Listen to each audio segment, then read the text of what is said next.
ITS 방송을 시청하고 계신 한래 형제 여러분, 안녕하셨습니까?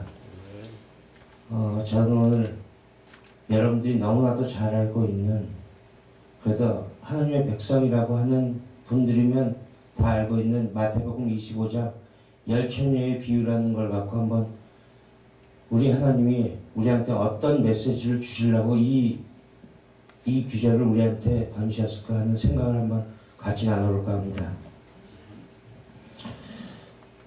그림자 신앙을 하는 미련한 5 처녀, 그들을 예수님은 모른다고 하셨습니다. 그림자 신앙하는 이들이 있습니다. 그림자를 통하여 그 그림자의 실체를 자각하고 인식해야 하는데, 그 그림자를 실체로 그렇게 있는 그대로 보고 믿고 행동하는 사람들이 있습니다. 그림자로 주신 예수, 성경, 율법, 성전, 안식, 11조 등을 눈에 보이는 대로 믿고 행하는 사람들이 있다는 얘기입니다. 그것을 통해 그 속에 담긴 진짜 하나님의 뜻을 알아야 하는데, 그들은 그것을 그냥 눈에 보이고 인식하는 대로 믿고 있습니다. 그들은 그림자를 보고 믿는다고 착각하는, 실체가 없는 그림자 신앙을 하는 사람들입니다. 참 안타까운 것은 하나님은 항상 어떤 것을 던져주고 그것을 통해서 진리를 설명하시는데, 그들은 그 진리를 보지 못하고 항상 던져진 그 겉모습을 가지고 세상의 도덕과 윤리를 거기에다 덧입힙니다. 그래서 그 겉모습을 세상을 살며 느끼고 배웠던 자신의 생각대로 판단하고 말하고 그것에 열심을 부립니다. 그들이 바로 신랑을 기다리던 10처녀 중에 예수님이 나는 너희를 모른다고 하는 미련한 5 처녀들입니다. 그들도 신랑을 열심히 기다리고 열심히 종교생활을 했던 사람들입니다. 그런데 왜 예수님은 나는 너희들을 모른다고 하셨을까요? 왜 그들은 천국 잔치가 열리는 그 하나님 나라로 들어가지 못했을까요? 천국에 들어가지 못한 이유는 여러 가지 이유가 아니라 딱 한 가지 죄를 지었기 때문입니다. 그럼 이 미련한 5 처녀가 과연 어떤 죄를 지었기 때문에 못 들어갔을까요? 보통 대다수의 목사님들이 이 10처녀의 비유를 설교하면 거의 종말에 비추어서 설교를 많이 합니다. 그리고 예수님이 오실 때 그날과 그 시는 하늘의 천사도 모르고 세상 누구도 모르고 하나님만 아시기 때문에 너희들은 항상 깨어 있으라고 얘기를 합니다. 그런데 그들이 깨어 있는 방법을 어떻게 말하는가 하면 게으르지 말라고 합니다. 교회에 나오는 일, 성경 공부하는 일, 새벽 기도, 주일 예배, 각종 예배에 빠지지 말고 게으르지 말고 열심히 하라고 설교를 합니다. 그리고 모든 교회 일에 열정을 가지고 열심히 하고 항상 기도하고 항상 성령 충만하게 깨어 있어야 주님이 오실 때 너희가 미련한 5 처녀처럼 되지 않는다고 말을 합니다. 목사님 잘 섬기고 11조 헌금 잘 내고 모든 교회에 열심히 충성 봉사하는 것이 깨어있는 것이라고 결론을 짓습니다. 그런데 정말 이렇게 하면 예수님 오실 때 아무런 문제가 없을까요? 정말 깨어있는 건 맞을까요? 성경은 천국에 들어가려면 예수님을 알아야 한다고 그렇게 얘기를 하고 있습니다. 영생을 얻는 방법이 하나님과 그의 아들을 아는 것이고, 영생은 천국에서만 누릴 수 있는 것이기 때문에 그 영생 얻는 방법은 바로 천국 가는 방법인 것입니다. 마태복음 7장에서는 하나님 뜻대로 하는 자라야 천국에 갈 수 있다고 합니다. 마태복음 10장 32절에서 33절로 보면 누구든지 사람 앞에서 나를 시인하면 나도 하늘에 계신 내 아버지 앞에서 저를 시인할 것이요, 누구든지 나를 사람 앞에서 부인하면 나도 하늘에 계신 내 아버지 앞에서 저를 부인하리라. 아멘. 미련한 5 처녀가 예수님을 부인했습니까? 부인하지 않고 예수님을 기다리고 있었습니다. 그리고 예수님 이름으로 선지자 노릇하고 귀신 쫓아내고 기적 일으키고 권능해야 한 사람들도 예수님을 부인하지 않았습니다. 그런데 왜 예수님은 모른다고 하셨을까요? 꼭 우리는 이 의미를 알아야 됩니다. 안 그러면 거짓 목사들의 거짓말에 계속 미혹당하면서 세상적 열심을 부리다가 미련한 5 처녀가 됩니다. 우리는 성경적으로 내가 어떻게 해서 구원을 받았고 예수님이 이 땅에 다시 오실 때 내가 들림 받는다는 확신을 성경적으로 반드시 알아야 합니다. 내가 구원을 받았다는 것을 성경을 통해서 확인이 되면 우리는 예수님이 언제 오시든지 아무 아무런 문제가 없습니다. 언제 오시면 어떻습니까?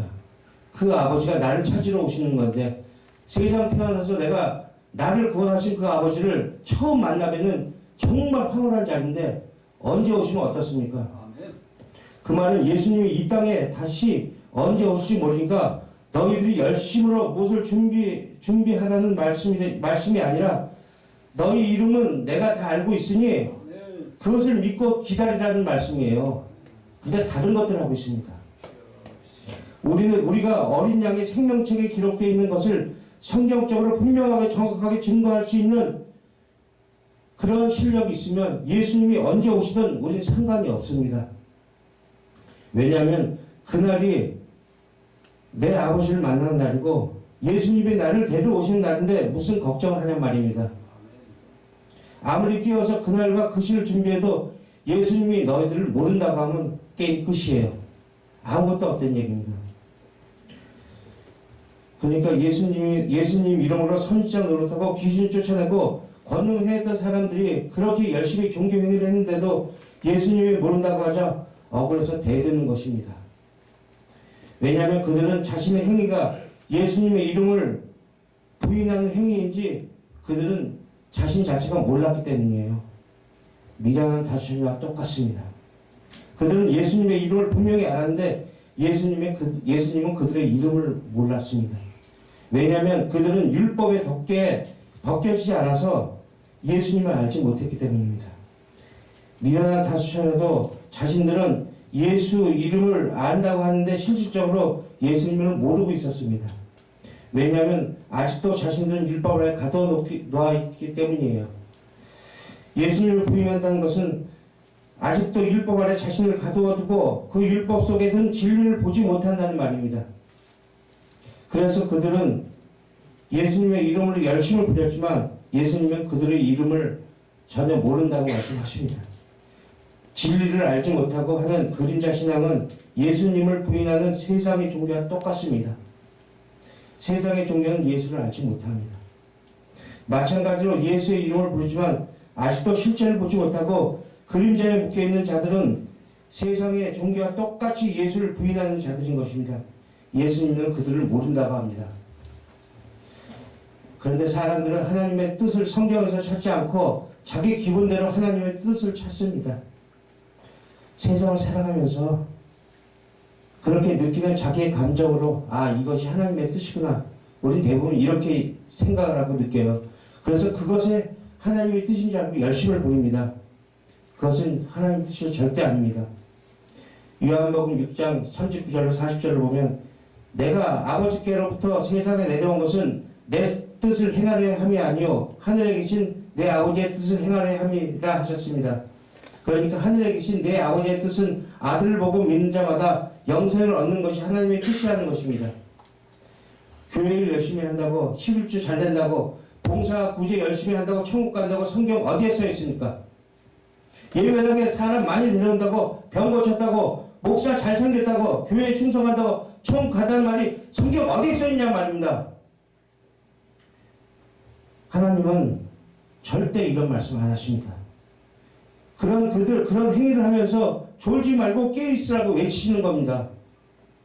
그런데 그것은 말도 안 되는 소리입니다. 왜 그러냐면 미련한 다수천에만 졸았습니까? 슬기로운 다수천에도 졸고 있었어요.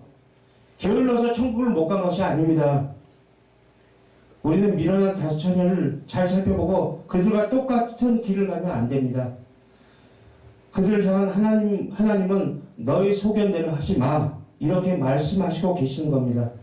인간의 생각은 창세 이후로 단 한 번도 하나님 앞에서 옳은 적이 없었어요. 그런데도 불구하고 여전히 하나님 앞에서 내 생각을 내세웁니다. 그게 선악과 따먹은 인간들의 죄성이에요. 그래서 하나님이 이사야서에서 내 생각은 너희 생각과 다르다고 말씀하십니다. 어떻게 다른가 하면 하늘과 땅이 다른 것처럼 내 생각과 너희 생각은 다르다고 말씀하세요. 그런데도 불구하고 인간은 하나님 앞에서 내 생각대로 하고 내 만족을 느끼기 위한 종교 행위를 하고 있습니다. 자신이 마음이 편한 대로 자신이 마음이 가는 대로 하는 것입니다. 그들이 바로 세상의 가치와 판단으로 율법을 지키려고 애쓰면서 멸망으로 가는 지름길을 달려가고 있는 것입니다. 그들이 신랑 오기 전에 자기의 열심으로 준비한 기름을 다 쓴 그 미련한 처녀와 똑같습니다. 미련한 처녀는 예수님이 다 이루었다고 말씀하신 그 자체를 믿지 않고 자기가 거기다 무언가 보탤 수 있다라고 열심을 내려고 했던 그런 사람들입니다. 하나님은 그걸 죄라고 말씀하십니다. 그래서 그 구약시대에 구약을 점 하나 틀리지 않고 달달달 외웠던 하나님을 목숨처럼 생각했던 그 바리새인들을 예수님은 이 독사의 새끼들아 네 애비가 마귀라고 말씀하신 거예요. 그게 자신의 의예요. 이걸 버려야 됩니다. 우리 왜 못 버리냐? 내가 있으니까 나 살아있다라고 생각하는 거예요. 기독교는 나 없음 또 시작합니다. 나 원래 없어. 이 자리에서 신약해야지 신앙이 되는 거지 나 있어가 되면 종교행위예요. 여러분들 잘 생각하시고 정직한 신앙생활 하세요. 나는 원래 없습니다. 나는 그냥 아주 쓰레기고 먼지 티끌밖에 안 돼요. 그런데 그 티끌 먼지를 누군가 조금 험담을 하고 누군가 밟아요. 밟히세요 그냥. 먼지 티끌밖에 안 되는데 왜 안 밟혀요? 그 인간들은요 5분 지나면 등 돌리고 나면 내 이름도 기억을 못하는 인간들이에요. 뭐가 무서워서 그들한테 밟히면 네가 내 생명에 위해를 가해? 대들고 싸우고 그러지 마세요. 그냥 넘기세요. 그게 아버지가 원하시는 우리의 모습이에요. 여러분들 제가 늘 말씀하시지만 하나님은 우리한테 바라는 거 딱 하나밖에 없습니다. 뭔지 아세요? 그 사랑과 그 감사에 너무너무 감사해서 가슴에서 진정으로 우러나오는 아버지 이 소리 듣고 싶은데 우리의 명모들이 그러냐고요. 전부 썩은 생각들에서 어떻게 하면 잘 살고 어떻게 하면 잘 먹고 잘 살 수 있는가 이것만 머릿속에 가득해요. 예수님이 뭐 때문에 죽었습니까? 뭐 때문에 들어가셨어요? 우리의 죄 때문에 들어가셨죠? 그러면 지금도 우리는 죄를 짓고 있어요. 그 아버지는 지금도 하늘나라에서 십자가에 못 박혀서 피를 철철 흘리고 돌아가고 계세요. 근데 그 앞에서 뭐 빌고 있습니까? 자식 잘 되게 해달라. 내 남편 잘 되게 해달라. 병 나게 해달라. 그 아버지가 얼마나 슬프겠어요. 여러분 우리 아버지 불쌍하지 않아요? 제발 정신 차리고 신앙생활 합시다. 아멘. 감사합니다.